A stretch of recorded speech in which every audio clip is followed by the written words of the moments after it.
This is K2 News at 11 on your side. The clock is ticking down to an important deadline that will determine the fate of thousands of healthcare workers and teachers. In the next 24 hours, those employees will need to get a single dose of Johnson & Johnson vaccine in order to meet the October 18th cutoff to be fully vaccinated. If not, they could lose their jobs. Thanks for joining us tonight. I'm Catherine Kissel. It is a deadline that was given well in advance, but many are cutting it down to the wire. K2's Allison Mechanic has been looking into the reaction to this deadline tonight. And Allison, what did you learn?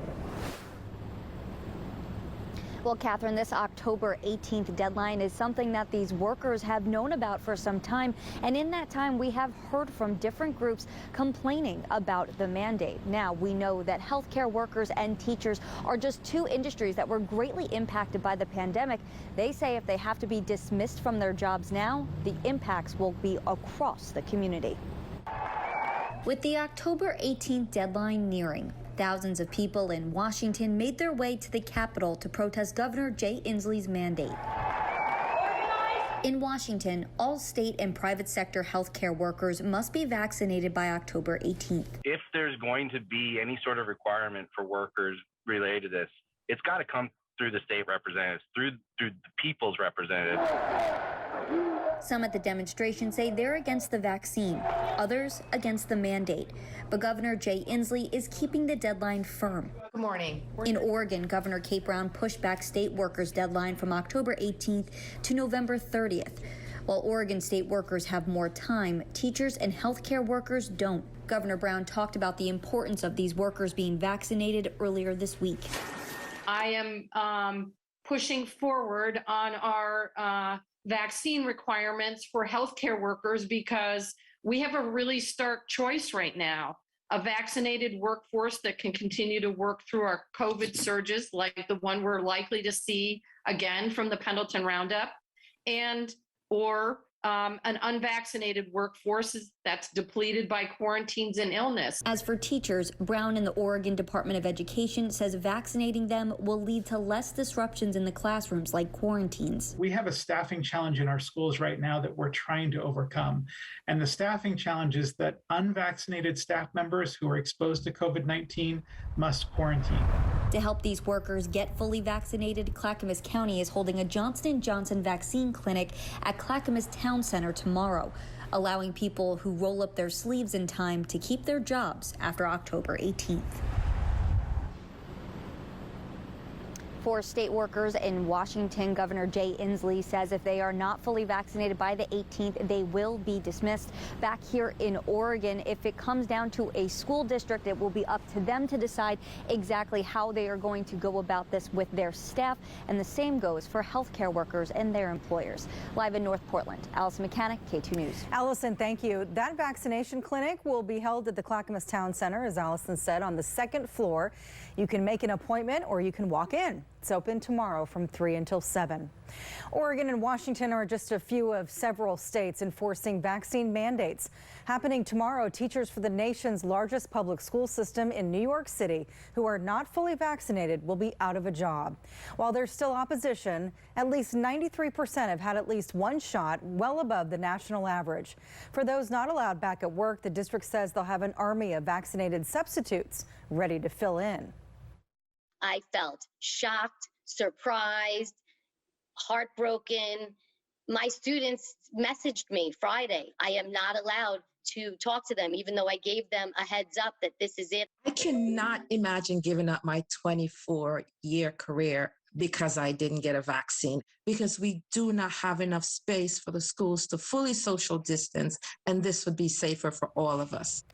Connecticut's mandate for state employees takes effect tomorrow night. The National Guard is on standby to fill in any critical shortages.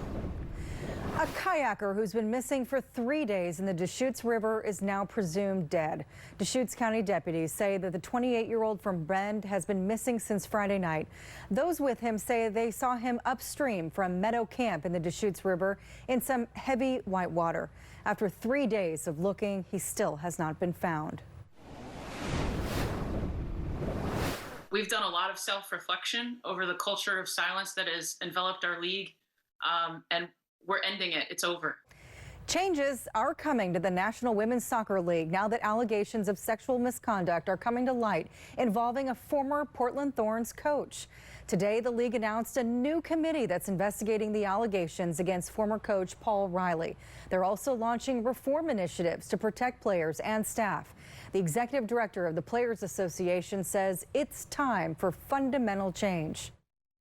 The last 6 years have been extraordinarily painful for Mana and Sinead and all the players who could have been spared in that time. And, we are certainly mindful that we wouldn't be here without their courage in coming forward.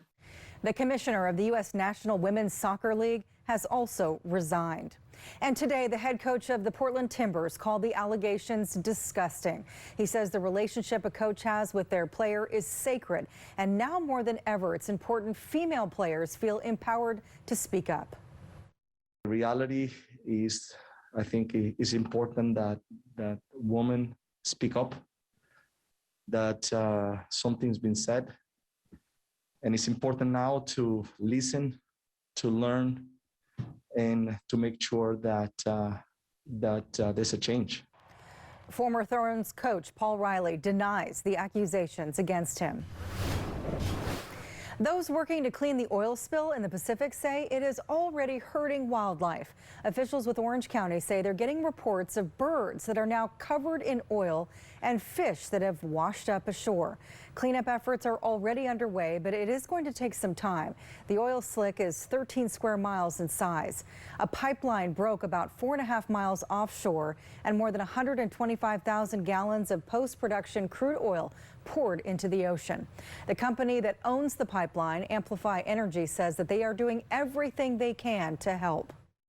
We will do everything in our power to ensure that this is recovered as quickly as possible. We're still evaluating the complexity of the event and the amount, but I would say that this is going to be a sustained and longer-term effort. The pipeline has been capped and no more oil is leaking. Officials have told people not to swim or surf or exercise near the beach because of toxic fumes. Meanwhile, an ocean conservation nonprofit called Oceana calls this latest tragedy of the latest tragedy of the oil industry. They say, quote, the reality of our reliance on oil and gas is on full display here. Happening tomorrow, the Supreme Court is set to convene for a new term. However, one justice won't be there. It will be the first time in more than a year that the justices meet in person in their chamber. All of them except Brett Kavanaugh, who tested positive for COVID last week. In the coming months, the 9 justices are expected to tackle issues like abortion, the Second Amendment, and religious liberty. In the nation's capital, Democratic leaders are getting heat for postponing a vote on the bipartisan infrastructure bill as progressives and moderates wrangle over a much broader spending package. But as Democrats work to craft a bill enough so that they can agree upon, some worry that it may lead to nothing getting done. Sinclair National correspondent Christine Frizzell has more. No public comments from President Joe Biden today, following his trip to church, as he prepares for another trip in the week ahead, hoping to hit the road and sell his Build Back Better plan to the country. There's nothing in any of these pieces of legislation that's radical, that is unreasonable, that is, when you look at it individually. So I'm going to try to sell what I think the people, American people, will buy. How much it will cost, though, still central to the clash within his own party. The president unable to unlock a stalemate after meeting with fellow Democrats on Capitol Hill. Progressives standing firm on a pledge to block the bipartisan infrastructure bill if a larger package isn't also passed. If we're not looking at numbers, what about 1.5, like what Senator Manchin that's not going to happen. But so it's going to be somewhere. Why won't it add up to that Because number? that's too small to get our priorities in. Those priorities include fighting climate change, assisting with childcare, free community college, and expanding medical care. Elderly people in this country cannot chew their food because they don't have teeth in their mouth. I know that the American people are sick and tired of paying 10 times more for prescription drugs than the people of Canada and in other countries. With West Virginia Senator Joe Manchin laying out his top line of $1.5 trillion last week, a $2 trillion price tag is now being floated. A new deadline, October 31st, also thrown out, but not totally embraced. We're not using an artificial timeline, and we're not concerned with process. We're concerned about delivery. Republicans, meanwhile, rallying around the rift. Democrat party's in disarray. The president is weak, and really, Bernie Sanders, the far left Democrats are driving the bus, and Joe Biden is just along for the ride. First off, for President Biden, on Tuesday, he'll head to Howell, Michigan, where White House officials say he'll focus on how his Build Back Better plan will boost the economy by, quote, investing in working families and repealing tax giveaways for the rich. I'm Christine Frizzell reporting. Next, a story you'll only see on KATU. Pain relief without pills, the new treatment that could put an end to opioid addiction. Hear how it saved one man's life. The Department of Forestry has a tip to boost your mood, what you can do right now.